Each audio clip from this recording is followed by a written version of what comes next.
Lamentablemente en el Perú el maltrato infantil es una problemática que ha ido en aumento, puesto que desde hace más de 4 años se reporta un sostenido de la cantidad de casos atendidos en los centros de emergencia mujer. Por ello la relevancia de la siguiente ponencia: detección del maltrato infantil, a cargo de Ana María Castañeda Chan. Es un gusto tenerte, Ana María. La doctora Ana María Castañeda Chan, psicóloga egresada de la Universidad Femenina del Sagrado Corazón, especialista en psicología clínica infantil en la Pontificia Universidad Católica de Chile, postítulo en estudios de la familia y mención en la terapia familiar sistémica, realizada en la Universidad Católica de Chile, magíster en psicología, con mención en psicología clínica de la Universidad Femenina del Sagrado Corazón, doctora en psicología egresada de la Universidad Femenina Sagrado Corazón, maestría en neuropsicología clínica en la Universidad CEU de España y una segunda especialización en neuropsicología y problemas de aprendizaje de la Universidad Católica de Trujillo. Ana María, bienvenida. Muchísimas gracias. Te escuchamos. ¿Ahora sí me escuchas? Ahora sí, Ya, listo. te decía muchísimas gracias y también agradecía mucho la exposición de la doctora que me antecedió en la disertación. Me ha hecho recordar de mis inicios como psicóloga comunitaria y las grandes horas que pasé patoneando en los espacios tratando de conocer a las poblaciones con las que trabajaba, ¿no? Siempre es rico escuchar que hay un interés de volver a conocer fuertemente a la comunidad, ¿no? Yo tenía mientras que hablaba la doctora, yo me iba pensando en la necesidad de conocer no solamente el problema del individuo, sino de la familia en sí, ¿no? Y cómo es que la problemática familiar y los grupos de familias multiproblemáticas con más de un paciente identificado como problema de salud, es necesario abordarlos desde una visión muy integral, ¿no? O sea, y el trabajo de la red integral de salud va a poder ayudar en eso. Voy a compartir mi pantalla. Vamos a ver si acá está. Vamos a ponerla. ¿Se ve la pantalla completa? Sí, sí la vemos. Eh, Hace un buen tiempo conversando con respecto a lo que venía a ser la detección del maltrato infantil.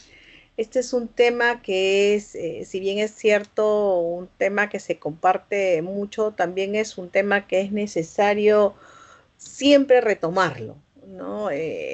¿Por qué? Porque hay no solamente profesionales que están ingresando dentro del sistema de trabajo, sino también profesionales que como yo podemos ser un poco antiguitos dentro del sector salud, pero que el recordar los conceptos son muy, muy, muy necesarios, especialmente en este tema.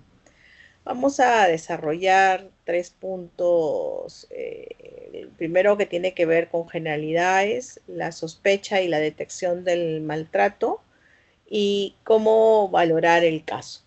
¿Okay?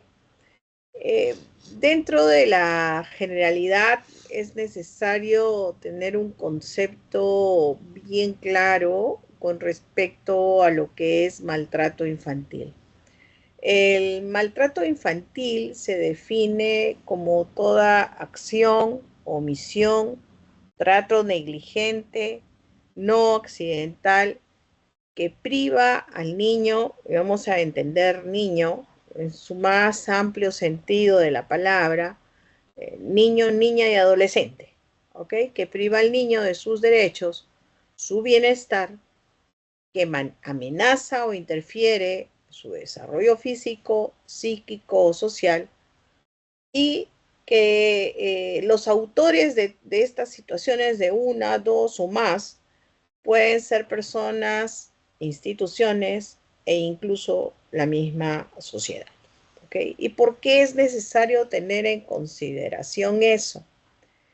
porque muchas veces se considera maltrato infantil solamente cuando sucede dentro del ámbito familiar. Y si bien es cierto, el maltrato infantil puede suceder en el ámbito familiar bajo una esfera de violencia familiar, no solamente las personas que están dentro de este ambiente pueden ser aquellas que dañen o omitan cuidados de niños, niñas y adolescentes. Dentro de lo que viene a ser la tipología del maltrato infantil y que es necesario considerarla, nosotros tenemos cuatro grandes tipos de maltrato infantil. Tenemos el maltrato físico, que es el catalogado como daño físico, riesgo de la vida, donde hay un riesgo y en donde está impuesto en riesgo la vida de la otra persona. El maltrato sexual, que tiene que ver con toda actividad con contenido sexual que se tiene con un niño. Y ahí va desde lo considerado como lo más grave, como situaciones de abuso sexual propia y explícitamente hablando, como también la exposición de genitales, la exposición de material pornográfico a niños, hacerle tomas fotográficas, hacerlo partícipe de situaciones con contenido sexual. Y en ese sentido tenemos que ser muy claros con respecto a que no es solamente una cuestión de broma el hecho de exponer un genital, porque muchos padres lo consideran como pequeñas bromas cuando los hermanos mayores realizan algún tipo de juego con estas características con sus hermanos menores. Otro tipo de maltrato infantil es la negligencia y el abandono, que tiene que ver con la falta de cuidados y no proveer cuidados y protección. Y en ese sentido, la negligencia dentro de lo que viene a ser el seguir un tratamiento, de repente es lo que dentro de los campos de salud puede ser lo más difícil de poder tener en cuenta o considerar cuando lo estamos trabajando, ¿no? Y el último tipo de maltrato infantil es el psicológico.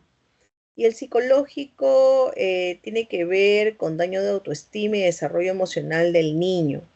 Y dentro de lo que viene a ser el maltrato psicológico, hay que agregar ahí que tiene que tener en consideración, se debe tener en consideración también toda aquella acción que corte el desarrollo, el crecimiento y desarrollo de los niños, niñas y adolescentes de forma adecuada o que les sobrepase todos los recursos personales de los niños en términos psicológicos o emocionales. ¿Por qué lo digo y por qué me detengo en este punto? Porque uno de los tipos de maltrato psicológico que no es considerado y que es necesario visualizarlo en términos de lo último que yo les dije, pone al máximo el uso de los recursos personales de los niños, niñas y adolescentes, tiene que ver con la sobreprotección. La sobreprotección es un tipo de maltrato porque corta todo lo que tiene que ver con el desarrollo natural del niño. Evita que los niños desarrollen todas sus capacidades y muchas veces también hace que todas las capacidades emocionales de los niños sean puestos al tope. ¿Ok? Cuando nosotros tenemos sospecha y detección, cuando hacemos la sospecha y detección del maltrato, ¿de qué es lo que nosotros nos fijamos? Nos fijamos de señales físicas repetidas, moretones continuos. Una de las consideraciones que nosotros teníamos y veíamos mucho en el Hospital del Niño de Breña, cuando veíamos las situaciones de maltrato físico, Veíamos mucho, si es que el niño tenía en esa época, ahora se ve menos, pero voy a decirle cuál es la que todavía se sigue viendo y cuál es la que se sigue viendo menos. La que se sigue viendo mucho tiene que ver con el síndrome de la media y el síndrome de la chompa. ¿Cuál es el síndrome de la media y qué tiene que ver con estas señales físicas repetidas? Todo lo que puede ser cubierto por la chompa. Entonces, niños que usan de repente ropa inadecuada, teniendo en consideración el clima que se vive, ¿no? Las condiciones atmosféricas, ¿no?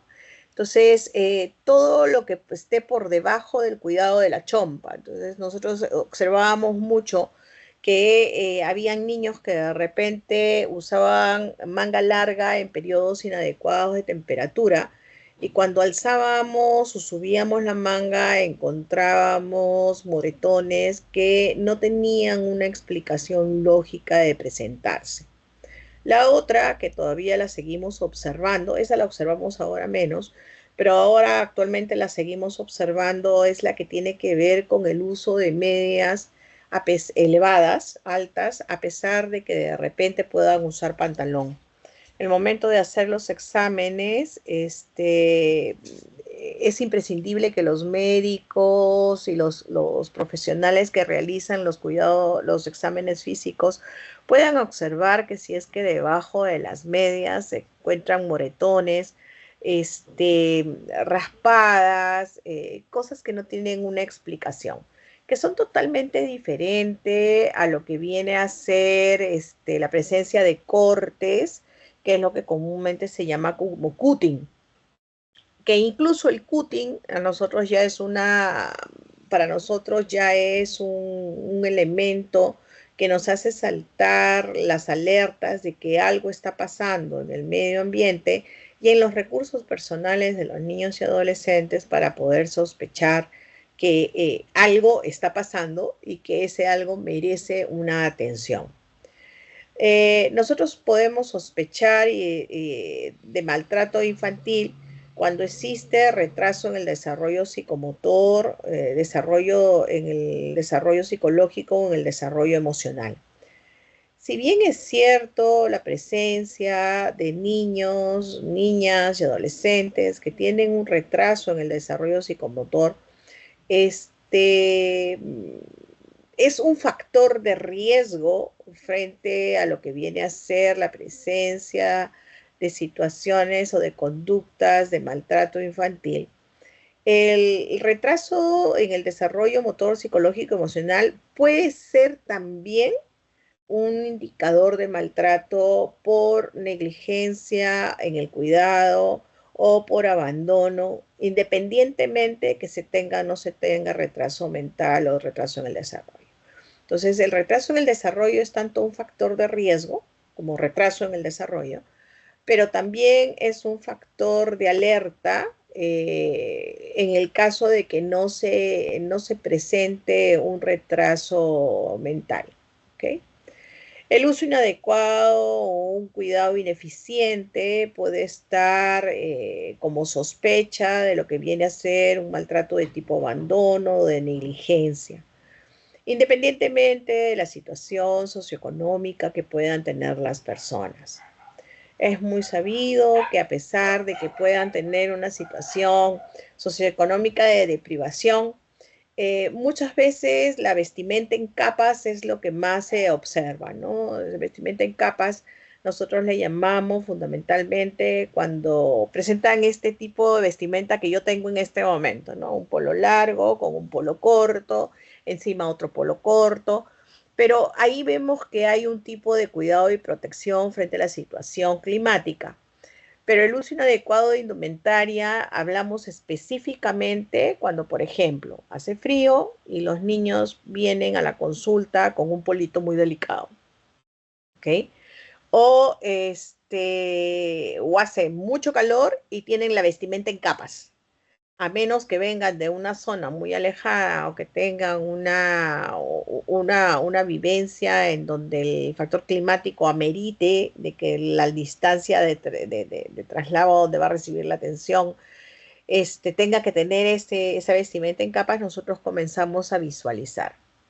Niños que postergan su llegada a casa o no se quieren quedar con algún cuidador. Hablamos específicamente de niños cuando están en los colegios especialmente y que de repente no se quieren ir a su casa, ¿no? Y inventan mil y una cosa para quedarse en el colegio.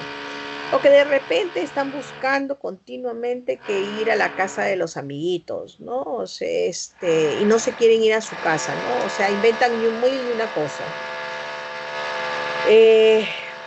Y los cambios de conducta sin ninguna explicación, ¿ok? Los cambios de conducta sin una explicación que no tiene absolutamente nada que ver con aquellas características de cambios emocionales o desbordes emocionales o la presencia de algún tipo de problemática individual de desarrollo neuropsicológica.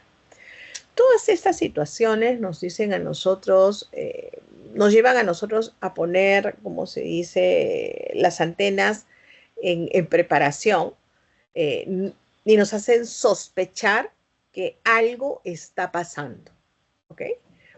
¿Cuándo es que nosotros tomamos conciencia de que esta sospecha ya está siendo más una detección? Cuando en el momento de hacer la entrevista con el padre y con el niño, nos encontramos que el niño aumenta un indicador más que tiene que ver con el hecho de permanecer callado frente a lo que es las preguntas. Y no que tenga, independientemente de que se tenga este retraso psicomotor, por decirlo así, ¿no? Sino nosotros observamos que hay un no querer hablar.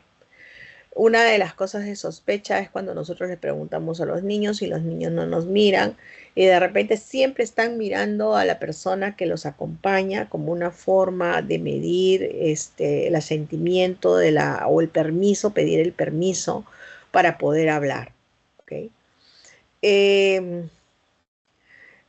Cierto es que hacer una entrevista solas con los niños no es fácil porque obviamente sus padres están presentes. Y el factor de silencio puede estar instalado, ¿no? Nosotros hablamos de factor de silencio, significa que los niños hacen este tipo de movimiento, ¿no? Miran continuamente a los papás, ¿no? O sea, es como una forma de estar pidiendo el permiso, pero también de ver cómo es que responden, ¿no? Segundo indicador de sospecha. El tercer indicador de sospecha más fuerte es la presencia de lesiones, específicamente de maltrato. Cuando nosotros vemos la sospecha de maltrato, nosotros hablamos de factores de riesgo que se pueden complementar con la historia clínica, una buena lectura de historia clínica, y para eso es necesario el trabajo multidisciplinario, ¿no? O sea, el trabajo multidisciplinario no solamente de enfermería y medicina, sino también de servicio social, los trabajadores sociales, que puedan elevar lo que viene a ser realizar una historia a profundidad de cómo es el factor social que atraviesa esta familia, ¿no? Y cuáles son estas características familiares que de repente dentro de la consulta nosotros no podemos ver. Si yo observo estos indicadores que les decía hace un momento y veo que dentro de la historia clínica no hay una pregunta que se haya elaborado sobre cómo han sido las pautas de crianza, es necesario realizar esa pregunta con la finalidad de ver qué es lo que ellos consideran como crianza adecuada y qué es lo que consideran un buen niño, ¿no? ¿Qué es lo que utilizamos nosotros? O sea, de más está decir que las familias cuando van a los sistemas de salud son familias que están activadas en la defensa y en la protección. El temor, independientemente de que ellos puedan ser conscientes que están realizando una conducta inadecuada con sus niños, no deja de ser un temor de que se sepa y se los puedan quitar. Entonces, la utilización de preguntas generales, aparentemente inofensivas, sirve para nosotros tener en consideración aquellas cosas que es necesario conocer. Preguntas como, por ejemplo, tiene que ver con la crianza, es ¿qué hacemos cuando nuestros niños juegan y no quieren guardar sus juguetes? ¿Qué suelen hacer? ¿No? Hacemos preguntas, son preguntas muy simples para ver cómo es que ellos se relacionan con sus niños. ¿Cuál es el concepto que ellos pueden tener de lo que es un buen hijo? O sea, no existe un buen hijo, solamente existe un hijo, ¿no? O sea, no existe un mal hijo, no existe un buen hijo, ¿no? O sea, existe solamente un hijo, ¿no? Este, eh, pero ese concepto de buen hijo, ¿cómo lo manejan ellos?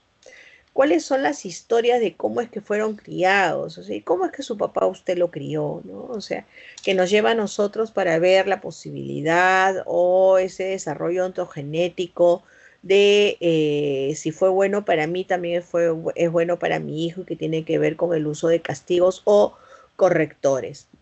¿Cómo es el rechazo emocional y la falta de calor afectivo en la infancia de los progenitores, la carencia de experiencia en el cuidado del niño? Cuando dentro de lo que viene a ser los factores de riesgo, nosotros observamos mucho lo que viene a ser primeros hijos en familias jóvenes, en familias con antecedentes de farmacodependencia, drogodependencia, y también primeros hijos en familias que tienen mucha diferencia de edad entre el último y el bebé que viene a continuación, ¿no? ¿Por qué? Cuando nosotros observamos hijos en donde la diferencia de edad es muy marcada, nosotros pensamos en que de repente ese niño podría ser producto de lo que nosotros le llamamos hijos de la reconciliación. Y los hijos de la reconciliación muchas veces vienen con mucha carga emocional y muchas tareas de juntar a la familia, a la pareja, que cuando no se cumple son los depositarios de la situación de tensión, porque obviamente es un niño muy pequeño que no ha cumplido adecuadamente dentro de estas fantasías, no ha cumplido adecuadamente su rol, pero tampoco es un niño que haya sido buscado al 100%, sino ha venido a cumplir una función que no está siendo cubierta, ¿no? La pobre autoestima que pueden tener los progenitores, el bajo CI que pueden tener ellos, el concepto que pueden tener con respecto a lo que viene a ser crianza y a lo que puede ser un hijo, la falta de capacidad empática que pueden tener algunos de los progenitores, la poca tolerancia a la frustración, el manejo inadecuado de la frustración y del estrés también, estrategias inadecuadas de coping o de afrontamiento que pueden tener los padres y los problemas psicológicos. Si nosotros observamos dentro de lo que viene a ser la historia clínica o la presencia de progenitores o de cuidadores que acuden con los niños que tienen estas características, nosotros comenzamos a observar más detenidamente lo que viene a ser a los niños y lo que hacemos generalmente es pedirles consultas mucho más seguidas con la finalidad de ver cómo está haciendo su desarrollo y si esto que yo estoy observando solamente es un riesgo inminente a la situación de maltrato infantil. Obviamente, si de entrar dentro de lo que es un sistema de medicina comunitaria, psicología comunitaria, obviamente el conocer a estas familias y ser parte de este sistema que sale a la calle y tiene este sistema de poder entrar en comunicación con la familia, el trabajo se podría hacer mucho más fácilmente porque se realiza ya lo que es la visita en casa. Eh, pero no puedo hablar de ese tema porque no es lo que me han pedido que colabore ahora, ¿no? Dentro de los factores de riesgo, cuando ya trabajamos dentro de lo que es el microsistema, nosotros observamos como indicadores para tener en consideración de la presencia de maltrato y poder identificarlo, La interacción paterno-filial en términos de que si es desadaptada, si hay ciclos ascendentes de conflicto-agresión, si es que solamente se presentan dentro, la cual obviamente no vamos a preguntar si es que el padre o la madre o los abuelos o los tíos o los primos, porque acordémonos que el maltrato infantil lo produce y lo desarrolla cualquier tipo de persona que esté en interacción con el niño tiene una conducta de golpe. Acordémonos que es maltrato físico, psicológico, abandono, negligencia sexual.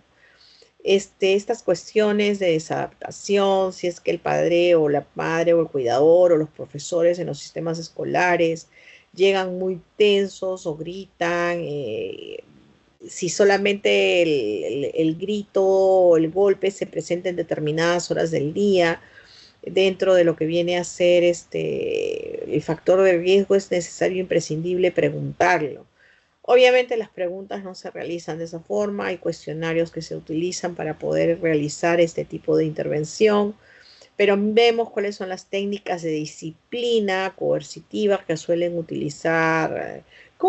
Una de las preguntas que hacemos es ¿cómo hacen para que sus niños hagan lo que ustedes quieren que ellos hagan? ¿No? Entonces es una pregunta muy naif en términos de es inofensiva para que ellos puedan soltarse a hablar.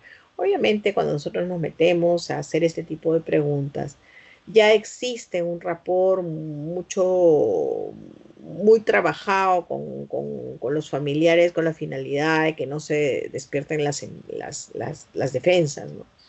Cómo son las relaciones conyugales, si es que existe conflicto conyugal, si hay estrés permanente, no solamente por el conflicto, sino también existe estrés permanente o situaciones de estrés por falta de trabajo, si existen situaciones de estrés por falta económica.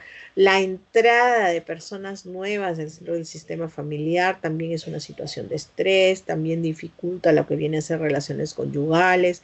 Puede ser muy bonito que venga tu mamá de visita, pero puede ser muy bonito para ti, pero no para tu cónyuge. Entonces ahí tienes que tener muy cuidado, mucho cuidado en términos de quién es el que está entrando en casa. Puede ser, o sea, qué cambios pueden suceder, ¿no? O sea, no solamente se presentan situaciones de maltrato, sino también situaciones de tensión. ¿Cuáles son las características del niño? O sea, como factor de riesgo, si es prematuro, tuvo bajo peso al nacer, es apático, hay problemas de conducta, si responde al niño ideal que uno se soñaba, ¿no? O sea, cuando nosotros entrevistamos a las mamás dentro de situaciones de factores de riesgo, una de las preguntas que le hacemos es, ¿cómo te imaginaste que vendría a ser tu niño, ¿no? O sea, y no le preguntamos por el niño que tiene en brazos, por el niño que viene, ¿no? ¿Cuántos niños tienes? ¿Y cómo te imaginabas que iba a ser el mayor? ¿Y cómo te imaginabas que iba a ser el segundo? Hacemos todo lo que tiene que ver con una serie de preguntas en donde no tomamos primero al niño que viene, que es el que estoy sospechando, sino con todos los otros niños, con la finalidad de que ella pueda bajar lo que viene a ser las defensas y no estén alertas. Preguntamos cómo viene a ser las características, si existen algún tipo de problema de neurodesarrollo, si hay hiperactividad, hándicaps físicos, el tamaño de la familia. Una cosa es tener un niño, otra cosa es tener 5 niños, una cosa es tener un niño con retraso y otra cosa es tener un niño sin retraso, sea un niño con hiperactividad o un niño sin hiperactividad. En los últimos años el índice de indicadores de TEA ha aumentado enormemente, o sea, y eso exige un tipo de respuesta y de acomodación familiar que muchas veces demora muchos años en llevar a cabo. La presencia de padres únicos, sea madre, sea padre, sea madre que está regresando a vivir en su familia de origen, o padre que está teniendo el soporte y la ayuda emocional por parte de sus padres biológicos, también, o sea, también se configura en una situación de tensión que tiene que ser considerada como un factor de riesgo. Los hijos no deseados, los hijos de casualidad, los que salieron discúlpenme lo coloquial, los de Chiripiolca, todos ellos son niños que nosotros estamos obligados a ver y cuidar. No solamente porque puede haber una situación de maltrato, sino también porque es un factor de riesgo. Las mamás y los papás nos pueden decir continuamente, nosotros nos cuidamos de hablar delante de él, nosotros no le decimos lo que nosotros sentimos. Sin embargo, todos los niños, y ahí sí digo, absolutamente todos, tienen radares. Escuchan lo que no deben de escuchar, lo escuchan a medias y encima completan la información.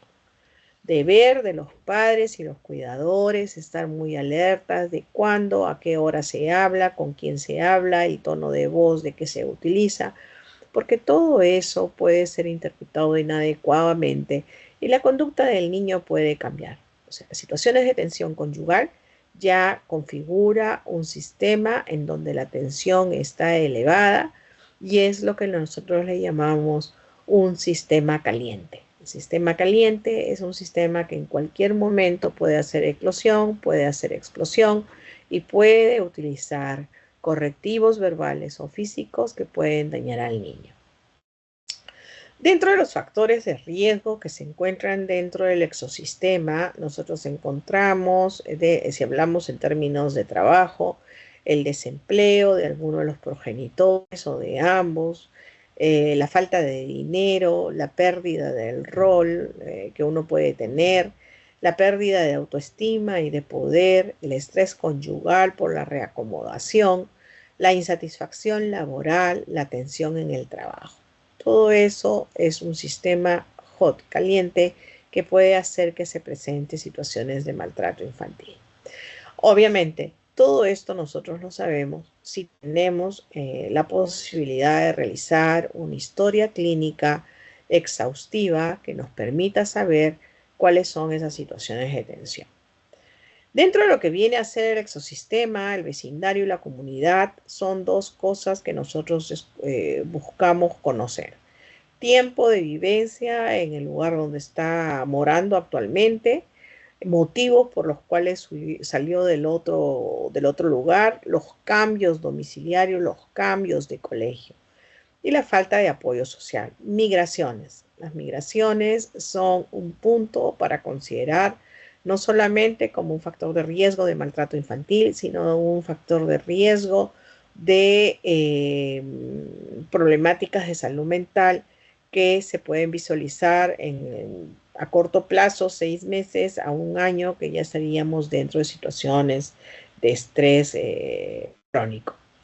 Dentro del macrosistema, las crisis económicos, la alta movilidad social, la aprobación cultural del uso de la violencia, la aceptación cultural del castigo corporal en la educación de los niños, la actitud hacia la infancia, los niños como posesión, la actitud hacia la familia, la mujer, la paternidad, la maternidad.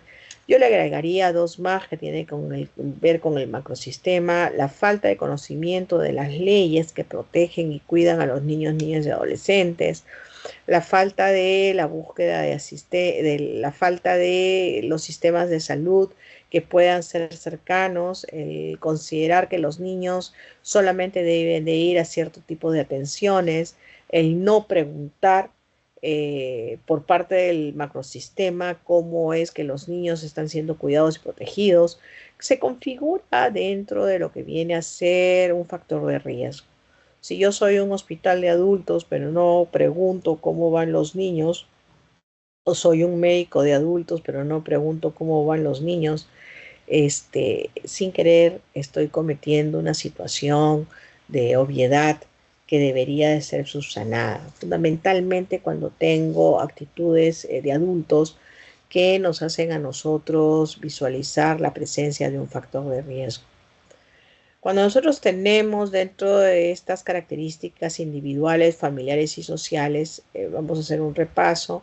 Dentro de las individuales tengo la prematuridad, bajo peso, retraso psicomotor, la enfermedad crónica. Niños con enfermedad crónica son fácilmente dañados psicológicamente.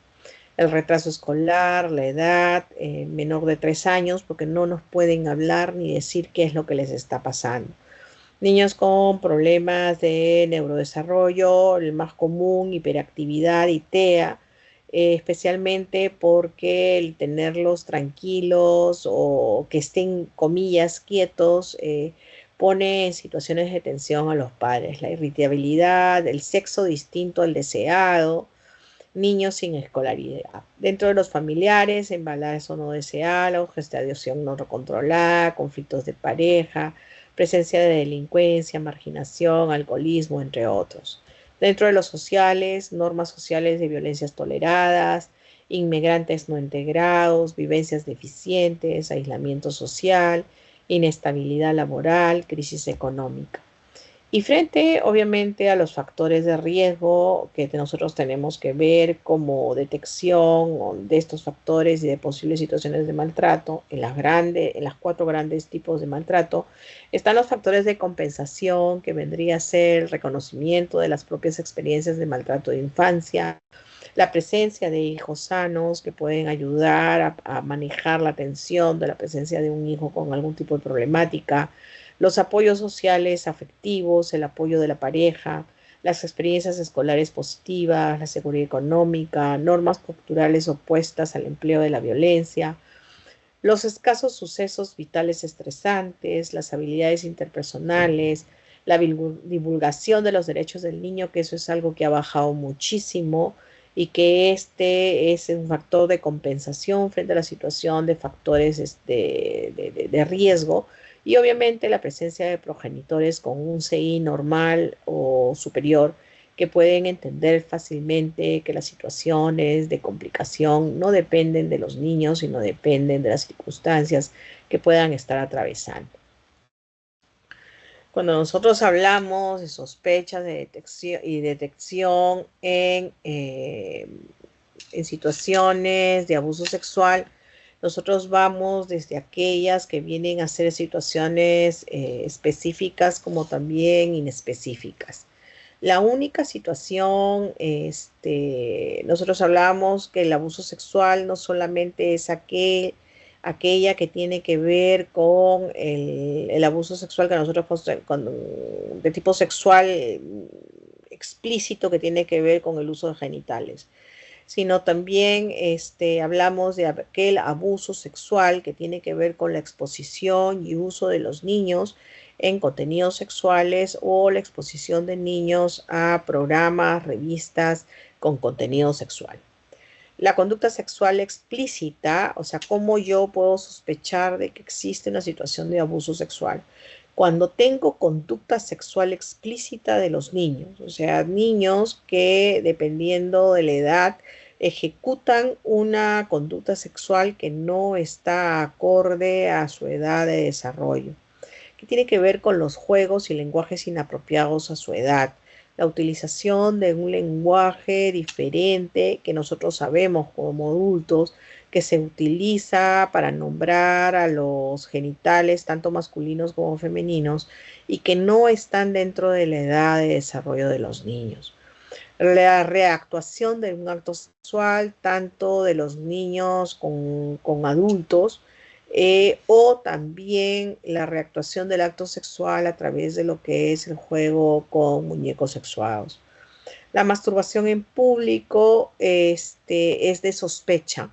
Si bien es cierto, hay niños que a los 2 años y medio o 3 años pueden tener la conducta masturbatoria como una forma de descubrimiento de su genitalidad.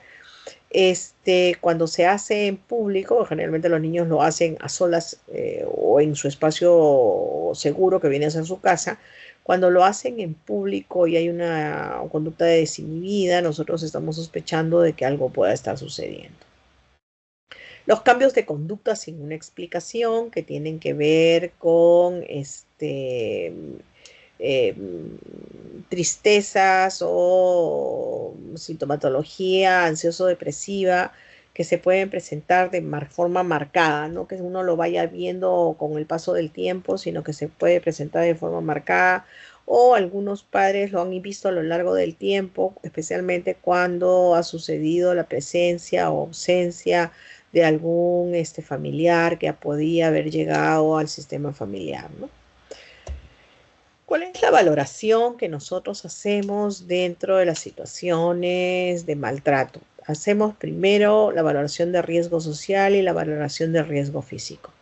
Cuando hacemos la valoración del riesgo social, vemos la relación con el maltratador y el abusador, las deficiencias en las funciones parentales, hacemos un informe inmediatamente y si amerita una denuncia, procedemos a lo que es hacer la denuncia.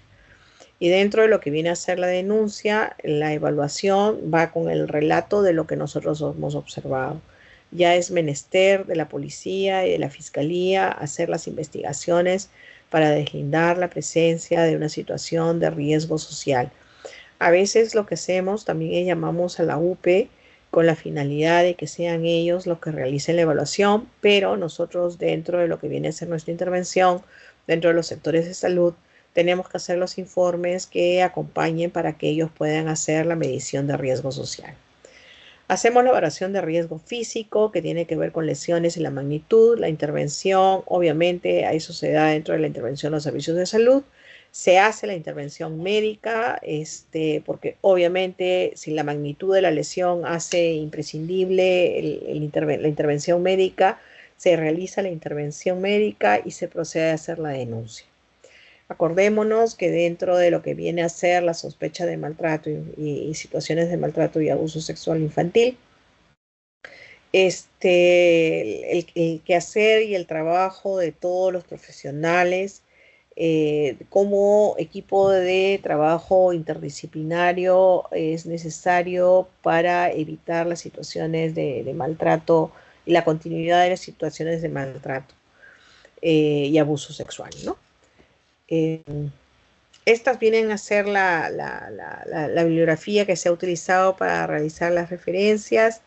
Y nada, muchísimas gracias por el tiempo que me han permitido estar con ustedes. Y si hay alguna pregunta, yo feliz de poderla contestar. Sí, hay una pregunta. Dime, Cuando Cristi. un adolescente se realiza autolesiones, ¿nos indicaría que hubo maltrato infantil? No necesariamente, pero sí nos hace necesario que pase por los servicios de salud mental con la finalidad de medir y hacer una historia clínica exhaustiva. ¿Ok? La presencia de cutting, que viene a ser los cortes, no necesariamente es maltrato infantil, es lo que nosotros le llamamos un indicador inespecífico, porque puede ser indicador de maltrato infantil, como también la presencia de ansiedad o depresión, o también estarnos hablando de desregulación emocional que puede darnos lugar a indicadores tempranos de algún tipo de trastorno de salud mental que es necesario vigilar y cuidar. Muy bien. Hay otra pregunta. ¿Se ha identificado algún factor de protección que ayude a reducir la tasa de maltrato infantil? Uno de los factores de protección que en nuestro medio hemos observado es la posibilidad de que la familia tenga un sistema, otro sistema familiar de apoyo. ¿Ok? Estos apoyos de sistema familiar, conocidos como grupos familiares de soporte, ayudan muchísimo para que las parejas puedan manejar muchas situaciones de tensión.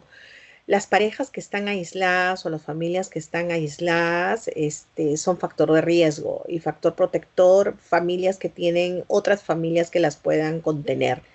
Dentro de lo que viene a ser la comunidad, familias que pueden estar muy cercanas de su comunidad. A veces las situaciones de violencia familiar hacen que los sistemas se cierren, no sean tan permeables a lo que es la comunicación con el resto de los sistemas cercanos.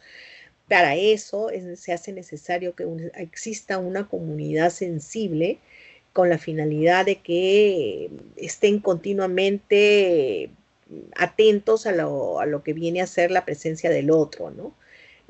No solamente conformarse con el hecho de que las personas se cierren a las situaciones de maltrato, sino que el saludo tan simple como buenos días vecina es un factor protector. Aunque no se crea, es un factor protector porque significa que esta persona está siendo visibilizada por otro. Indican, dice, yo como profesional de salud estoy protegido contra algún tipo de demanda por sospecha de maltrato y hacer la investigación, ya que algunos padres pueden estar muy sensibles a ese tema a pesar de las buenas intenciones del profesional. Hay que tener mucho cuidado, o sea, una cosa es sospechar y otra cosa es soltarlo, ¿no? Dentro de lo que viene a ser las situaciones de maltrato infantil y abuso sexual infantil, la ley es clara, la ley es frente a la sospecha, se tendría que hacer la denuncia. Cuando nosotros estamos en sector de salud, generalmente no nos llegan niños que no tengan indicadores tan leves. Muchas veces nos llegan indicadores muy frecuentes. Niños que tienen historias clínicas de fracturas continuas, y uno observa las radiografías, ve que la forma de ruptura es en rotación. Nosotros decimos esto no se cayó pues de una forma, ¿no? Aquí ya hay otro tipo de cosas. O sea, tenemos los indicadores de salud como para fundamentar de que existe una situación, más que una sospecha razonable, como pueden ellos decir, situación de maltrato, sino que hay una situación de maltrato. Entonces, no podemos cerrarnos tampoco a algo que está siendo visto, ¿no? Sí, es cierto, en los sectores de salud hay mucho miedo a la denuncia, pero nosotros no hacemos la denuncia, nosotros hacemos el aviso. Incluso podemos decir, existe el aviso, ¿no? El aviso a la fiscalía, el aviso a la fiscalía, y la fiscalía dice, ok, mándennos los informes y nosotros cumplimos con mandar a los informes. ¿No? No estoy denunciando, estoy avisando de que hay una situación que está pasando, ¿no? Entonces, a menos que sea una cuestión totalmente visible, ¿no? O sea, frente a lo que es un examen médico y veo una desfloración en una niña de 5 años, no me van a decir que se realizó una desfloración genital por consentimiento. Eso yo no lo puedo negar. Sí, en aras, voy a tomar una pregunta. La verdad que es un tema bien, Es bien delicado. sensible. Sí, Sí. sí. ¿Cuál es el rol del equipo de salud en el primer nivel de atención para el abordaje del maltrato infantil? Y teniendo en cuenta que somos pluriculturalidad del país y las creencias que fomentan el maltrato también, ¿no? El maltrato infantil. A ver, el tema de considerar la situación de castigo, de maltrato por creencias culturales, ese es un tema que se viene trabajando desde hace muchísimos años y cada vez son menos las comunidades que consideran, pero existe. E incluso en la urbe también existe de que es mi familia y yo crío a mi familia y a mis hijos como yo quiero criarlos, ¿no? Porque son míos. El concepto de que mi hijo es mío y es mi propiedad y yo lo crío como quiero, ese es un concepto que se tiene que seguir trabajando. Desde el primer nivel de salud es imprescindible seguir trabajando con todo lo que tiene que ver con mitos. El mito de que mi niño es mío y a mí me pertenece y con él yo hago lo que yo quiero. Ese es uno de los mitos que hay que desterrar. El segundo mito que hay que trabajar es el mito que tiene que ver con que solamente es una palmada. No, pero yo no lo toco, pero sin embargo le suelto el abecedario completo, ¿no? Entonces ahí, ¿cuáles son esos mitos que pueden tenerse y que es labor del primer nivel de salud, del equipo interdisciplinario del primer nivel de salud, poder trabajar con todo lo que viene a ser educación para la salud en términos de prevención de maltrato infantil y abuso sexual infantil? Uno de los conceptos de los mitos de abuso sexual infantil, por ejemplo, es, ay, felizmente no fue por adelante, solamente fue por atrás, ¿no? O sea, y considerar de que porque fue una violación anal no le va a causar tanto daño como si hubiese sido una violación vaginal. O solamente fue con el dedito, o sea, hay muchos mitos que todavía persisten con respecto al abuso sexual y al maltrato infantil, que es necesario hablarlos tal cual. O sea, en el primer nivel de salud, porque los padres a veces consideran, no, pero fue solamente un toque. esos tocamientos indebidos. Eso está dentro de lo que es un abuso sexual y muchas veces los niños no procesan adecuadamente, ¿no?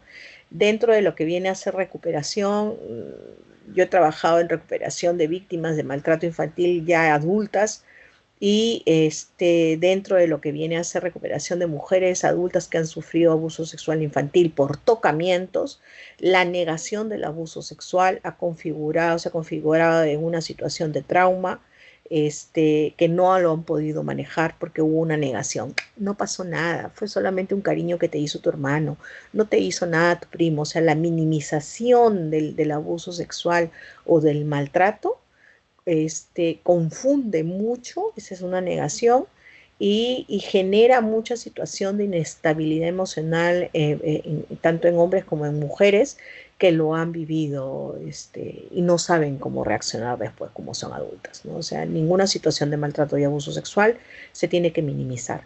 Dentro de lo que viene a ser el trabajo de recuperación, hay espacios en los cuales se trabaja con recuperación y en donde recuperar a un niño, niña o adolescente con historia de maltrato infantil toma muchísimos años.